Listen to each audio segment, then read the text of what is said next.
Hello welcome back to Usha Gowda YouTube channel. So I hope ಎಲ್ಲರೂ ಹೇಗಿದ್ದೀರಾ, ಚೆನ್ನಾಗಿದ್ದೀರಾ ಅಂತ ಭಾವಿಸ್ತಾ ನಾನು ಕೂಡ ತುಂಬಾನೇ ಚೆನ್ನಾಗಿದ್ದೀನಿ.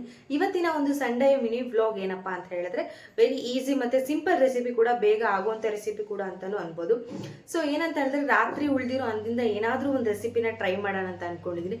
ಅದು ನಾನು ಫಸ್ಟ್ ಟೈಮ್ ಟ್ರೈ ಮಾಡ್ತಿರೋ ಮನೇಲಿ ರಾತ್ರಿ ಉಳಿದಿರೋ ಅನ್ನೋದು ಏನಾದ್ರು ರೆಸಿಪಿ ಟ್ರೈ ಮಾಡೋಣ. ಅದಕ್ಕೆ ಏನೇನು ಬೇಕು ಅಂತ ಕೂಡ ನಾನು ನಿಮಗೆ ತೋರಿಸ್ಕೊಡ್ತೀನಿ. ಸೊ ಯಾರು ನನ್ನ ವಿಡಿಯೋನ ಮಧ್ಯದಲ್ಲಿ ಸ್ಕಿಪ್ ಮಾಡಿದಿರಾ ಕೊನೆವರೆಗೂ ನೋಡಿ ಅಂತ ಹೇಳಕ್ಕೆ ಇಷ್ಟಪಡ್ತೀನಿ. ಮತ್ತೆ ತುಂಬಾ ಜನ ಏನ್ ಮಾಡ್ತಾ ಇದ್ದೀರಾ ಅಂದ್ರೆ ನನ್ನ ಚಾನೆಲ್ನ ಸಬ್ಸ್ಕ್ರೈಬ್ ಮಾಡ್ತಿರಾನೆ ವಿಡಿಯೋ ನೋಡ್ತಾ ಇದ್ದೀರಾ. ಪ್ಲೀಸ್ ಹೋಗಿ ಚಾನೆಲ್ನ ಸಬ್ಸ್ಕ್ರೈಬ್ ಮಾಡಿಕೊಂಡು ವಿಡಿಯೋನ ನೋಡಿ ಅಂತ ಹೇಳ್ತೀನಿ. ಸೊ ನೀವು ಸಬ್ಸ್ಕ್ರೈಬ್ ಮಾಡಿದಾಗ ಏನಾಗುತ್ತೆ, ನಾನು ಹಾಕುವಂತ ಮೊದಲೇ ವಿಡಿಯೋಸ್ ಏನಿರುತ್ತೆ ನಿಮ್ಮ ಒಂದು ನೋಟಿಫಿಕೇಶನ್ ನಿಮಗೆ ಡಿಸ್ಪ್ಲೇ ಆಗುತ್ತೆ.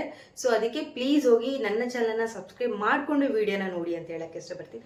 ಸೊ ಬನ್ನಿ ಇವಾಗ ಅದಕ್ಕೆ ಏನೇನು ಬೇಕು ಅಂತ ನೋಡ್ಕೊಂಬೋಣ. ಮೊದಲನೇದಾಗಿ ಬೇಕಾಗಿರೋದು ಇಲ್ಲಿ ರಾತ್ರಿ ಉಳಿದಿರೋ ಅನ್ನ ತಗೊಂಡಿದ್ದೀನಿ. ಅದ್ರಲ್ಲಿ ನೀರಿನ ಸ್ವಲ್ಪನೂ ನೀರು ಇರಬಾರ್ದು, ಅದಕ್ಕೆ ಸ್ವಲ್ಪ ಜೀರಿಗೆ ಹಾಕೊಂಡಿದ್ದೀನಿ. ಇದನ್ನ ಮಿಕ್ಸ್ ಮಾಡ್ಕೊಂಡ್ ಬಂದ್ಬಿಡ್ತೀನಿ. ಸೊ ಮತ್ತೆ ಅದಕ್ಕೆ ಏನೇನು ಬೇಕು ಅಂತ ನೋಡ್ಕೊಂಡ್ ಬಂದ್ಬಿಡೋಣ ಬನ್ನಿ.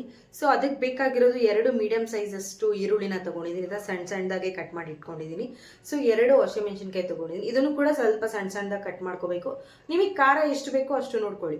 ಅದಾದ್ಮೇಲೆ ಸ್ವಲ್ಪ ಕೊತ್ತಂಬರಿನ ತಗೊಂಡಿದ್ದೀನಿ. ಇಲ್ಲಿ 1 ಕೈ ಹಿಡಿಯಷ್ಟು ಕೊತ್ತಂಬರಿ ತಗೊಂಡಿದ್ದೀನಿ. ಮತ್ತೆ ಒಂದು ಸ್ವಲ್ಪ ಸಬ್ಬಕ್ಕಿನ ತಗೊಂಡಿದ್ದೀನಿ. ಸಬ್ಬಕ್ಕಿ ಆಪ್ಷನಲ್ಲು, ಬೇಕಂದ್ರೆ ಹಾಕೋಬಹುದು, ಇಲ್ಲಾಂದ್ರೆ ಸ್ಕಿಪ್ ಮಾಡ್ಬೋದು, ನಿಮ್ಮ ಚಾಯ್ಸ್.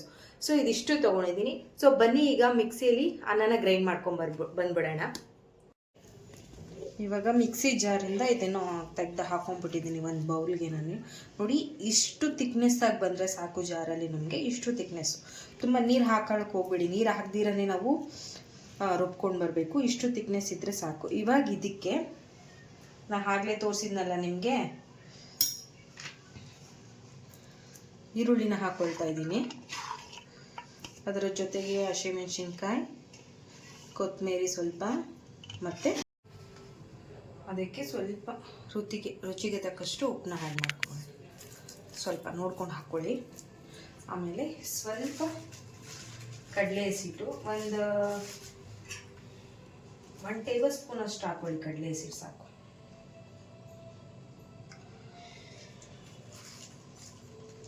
ನೋಡಿಕೊಂಡು ಕಡಲೆ ಹಸಿಟ್ಟನ್ನ ಹಾಕ್ಕೊಳ್ಳಿ. ನಾನಿಲ್ಲಿ 3 ಟೇಬಲ್ ಸ್ಪೂನ್ ಅಷ್ಟು ಹಾಕ್ಕೊಂಡಿದ್ದೀನಿ ಕಡಲೆ ಹಸಿಟ್ಟನ್ನ. ಆಮೇಲೆ ಸ್ವಲ್ಪ ಚಿಲ್ಲಿ ಪೌಡರ್ನ ಹಾಕ್ಕೊಳ್ಳಿ. ಖಾರ ನೋಡಿಕೊಂಡು ಸ್ವಲ್ಪ ಚಿಲ್ಲಿ ಪೌಡರ್.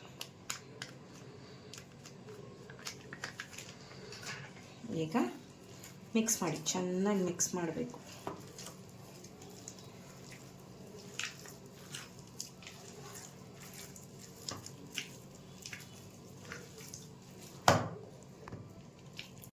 ಆಲ್ರೆಡಿ ಇಲ್ಲಿ ಕಲಸಾಗಿದೆ ನೋಡಿ.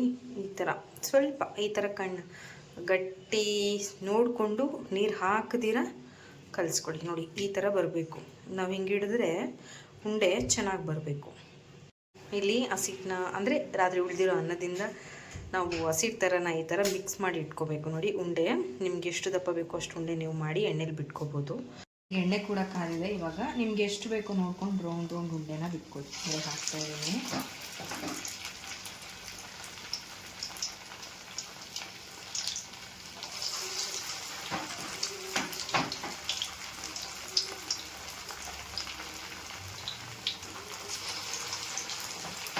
ನೋಡಿ ಬೆಂದಿದೆ. ಈ ಥರ ಬ್ರೌನಿಷ್ ಕಲರ್ ಬರಬೇಕು. ಲೋ ಫ್ಲೇಮಲ್ಲಿ ಇಟ್ಕೊಳ್ಳಿ ಗ್ಯಾಸ್ನ, ತುಂಬ ಹೈ ಫ್ಲೇಮಲ್ಲಿ ಇಟ್ಕೊಬೇಡಿ, ಸ್ವಲ್ಪ ಸೀದೋಗ್ಬಿಡುತ್ತೆ. ನೋಡಿ ಎಷ್ಟು ಚೆನ್ನಾಗಿದೆ.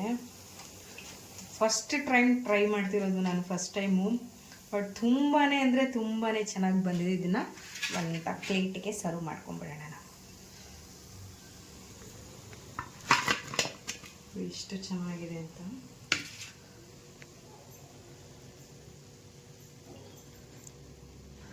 So already perfect bonda ready ಆಯಿತು. ಯಾವುದರಿಂದ? ರಾತ್ರಿ ಉಳಿದಿರೋ ಅನ್ನದಿಂದ ಮಾಡಿರೋವಂಥ ಬೋಂಡ ರೆಡಿ ಆಯಿತು.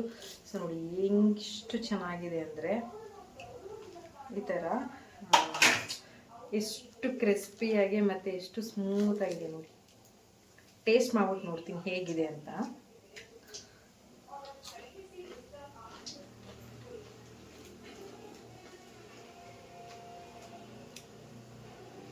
ತುಂಬ ಚೆನ್ನಾಗಿದೆ.